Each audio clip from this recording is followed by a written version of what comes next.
Bridgewater founder Ray Dalio said that U.S. President Donald Trump's temporary pullback on reciprocal tariffs was a step back from a worse way of addressing trade imbalances, urging the White House leader to negotiate a win-win trade deal with China. On Wednesday, Trump announced a 90-day pause on country-specific tariffs, with the exception of 104% duties on Chinese imports.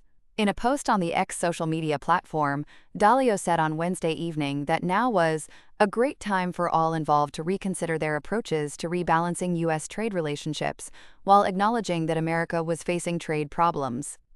There are better and worse ways of handling our problems with unsustainable debt and imbalances, and President Trump's decision to step back from a worse way and negotiate how to deal with these imbalances is a much better way, he said.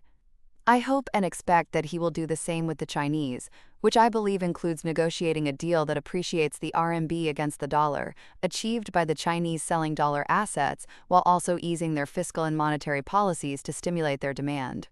This would be a win-win.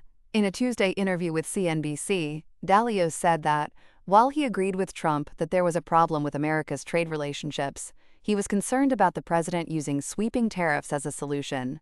One way or another, there will have to be major changes to the debt/monetary orders to deal with the debt, trade, and capital imbalances problem, he said on Wednesday, arguing that the Trump administration's next move should be cutting the U.S. deficit to 3% of the nation's GDP. Dalio has long been warning about America's mounting debt. At CNBC's Converge Live last month, he said that the U.S. has a very severe supply-demand problem when it comes to debt, arguing that America had to, quote, sell a quantity of debt that the world is not going to want to buy.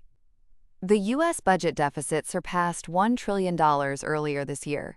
Stocks on Wall Street surged on Wednesday after Trump delayed his reciprocal tariffs. His temporary reversal on the policy took place after a global sell-off that rattled equity and bond markets across the globe.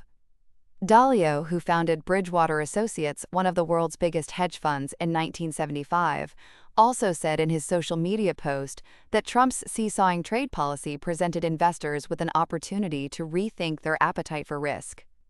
This is a great time for investors who were shocked and terrified by what happened, and what might happen, to reconsider their approaches to structuring their portfolios so they don't have such intolerable risks, he said.